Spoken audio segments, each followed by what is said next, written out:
What's up everybody, welcome to another episode here at the stable. Before we get started, we have to announce the winner of the Odelphi headlamp. And the prize goes to, drumroll please,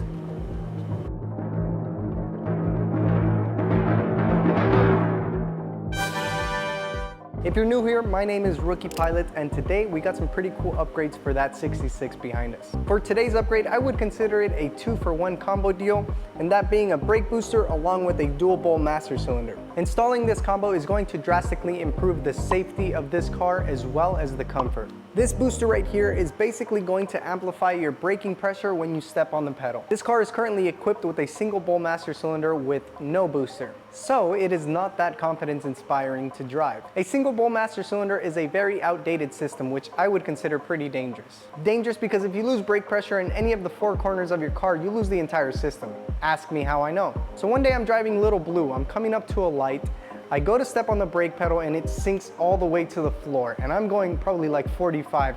I have to run the red light because I have no brakes. Luckily, there was no cars crossing through that intersection, so I made it out alive, but it was a very scary feeling nonetheless. So that brings us to the dual bowl system. This is a huge safety upgrade because now you have two reservoirs, one for your front brakes and one for your rear brakes. So if your rear brakes go out, you still have your fronts, vice versa.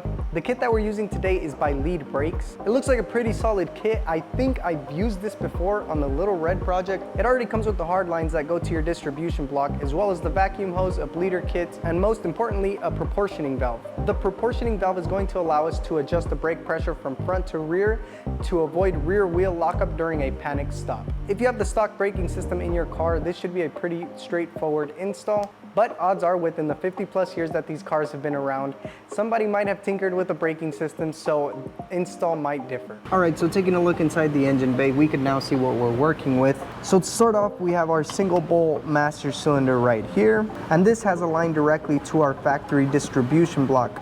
This is not its factory location. Why it's here, I don't know. But from our factory distribution block, we go down to this aftermarket distribution block, which I assume was added when the disc brake conversion was done.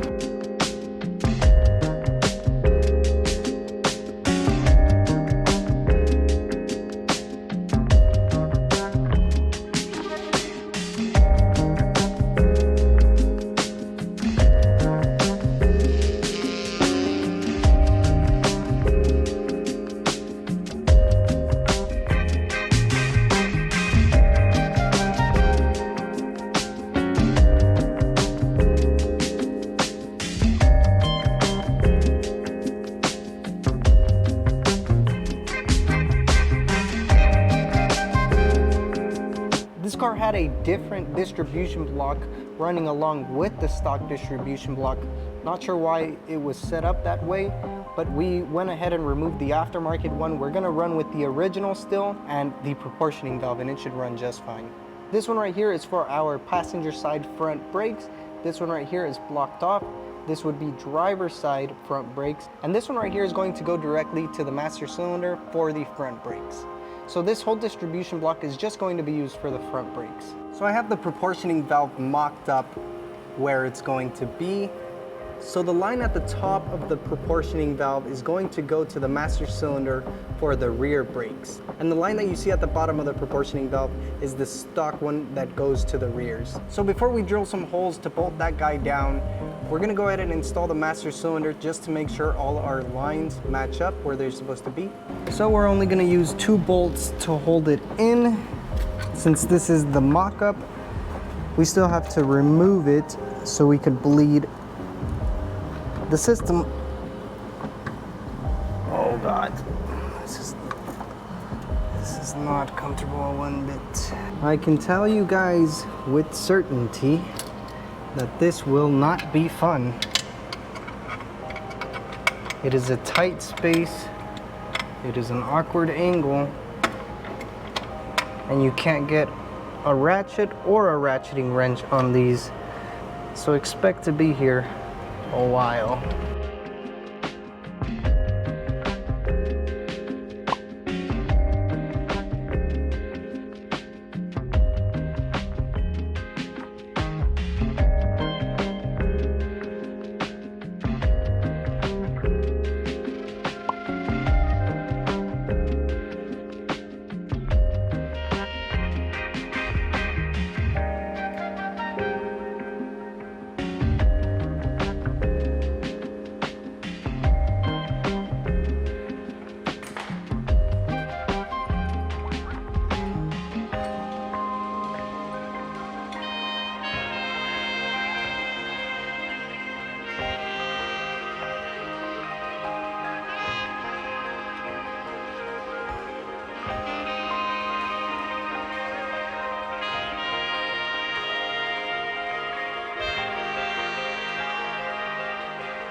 So just a quick rundown. We made this new line. We had to make it twice, so that's another story. But so this line is for the front brakes and it goes to our distribution block. So this line right here is going to go down to our proportioning valve that is hidden way down there. Not sure if you guys can see it, and then that gets connected to the rear brake line that gets sent to the rear brakes. But now that everything is mocked up and we know it works, we're gonna go ahead and remove this so we can bench bleed it and then get it in for the final install.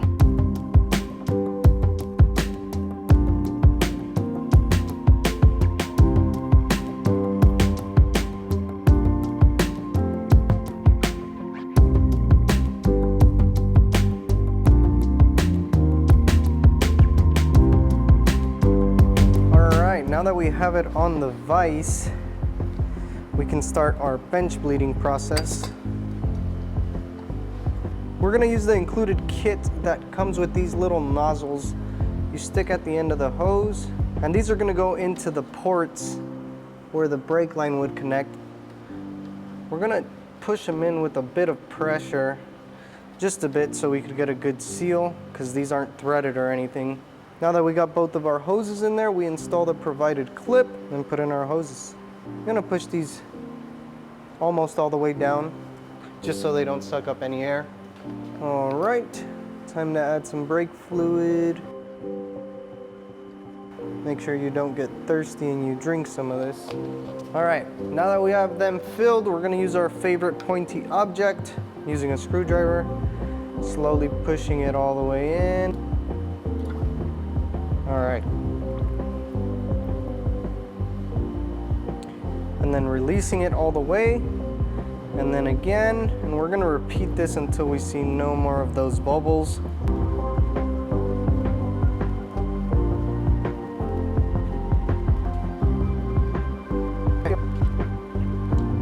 So we are about done. The fluid level dropped to about half of what we put in there.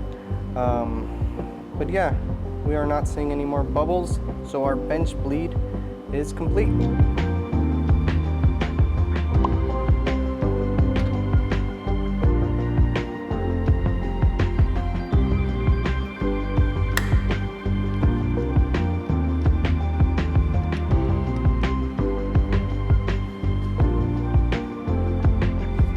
Right, now we bring our unit and reinstall. We also have new hardware for the assembly. Okay, so the way that we're gonna mount the proportioning valve, we have some 2-inch bolts. We got a washer, and then I have these spacers on this side of the washer. That's gonna go against the fender apron right here, so it could lift the proportioning valve just enough where we can actually spin this knob, because if we were to mount it flush without the spacers, this would be hitting and we wouldn't be able to turn it. So that's why we have these spacers.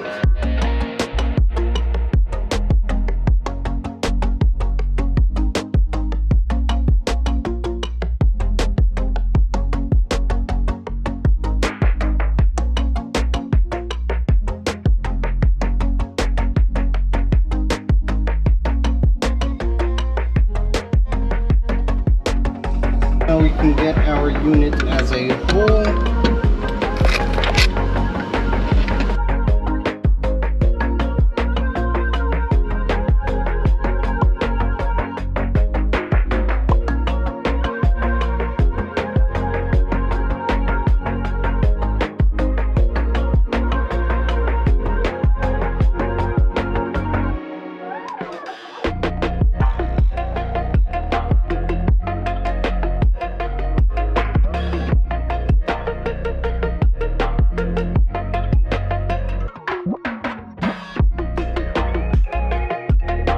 Okay, so after a lot of kicking and shoving and inventing about 4 new curse words, the booster and master cylinder are now in. So now we have to hook up both of our lines without making too big of a mess. Okay, let's go with front brakes first. I'm gonna pull out the little tube and very quickly thread in our brake line.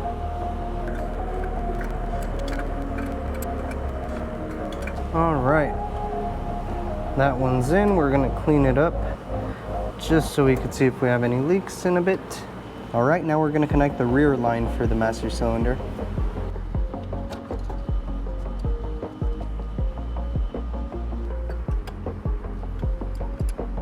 Our lines are all connected, all plumbed and ready to go. Now we're just gonna go ahead and tighten everything down so we could get to bleeding the brakes. Alrighty folks, we've gone ahead and checked for leaks. We've bled all 4 corners of our brakes. All that's left to do is to install our vacuum hose, but the vacuum hose that they provided is a 3/8 hose, and the vacuum port on the intake is a 5/16 port. So we're gonna use this little guy to size it down, and we're gonna hide it somewhere under this guy. All right, now we have our booster connected and all the wires tucked up. We still have good throttle clearance. So let's test this thing. So we got our brake pedal positioned where we want it to be. Now we're gonna go ahead and turn it on and mash it a couple times, see how it feels.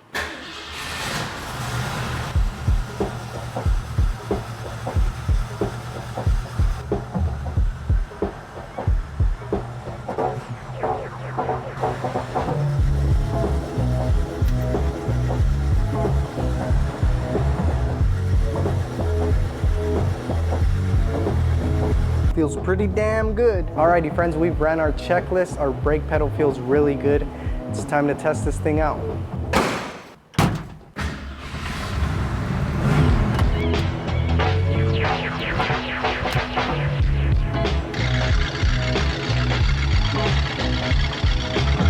Alrighty friends, let's go for a drive.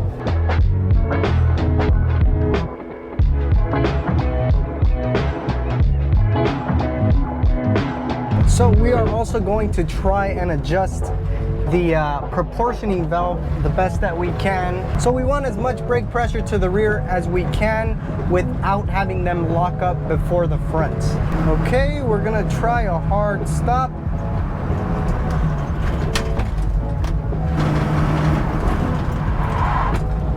Okay, so we tried a hard stop and I heard the rears lock up before the fronts. So I'm going to decrease the pressure of the proportioning valve. Okay, so conclusion, the brakes feel really good. It's much easier to stop the car than it was before. And this isn't to say that this will improve your stopping distance, but it'll just be easier on your foot to do so. So now we have a much more comfortable weekend cruiser with the added safety of the dual bowl master cylinder. This is a pretty well worth it upgrade to me. Alrighty friends, that test drive went really well. The new power brakes along with the original power steering make this thing a blast to cruise in. Also, look how nasty the fluid that we extracted was.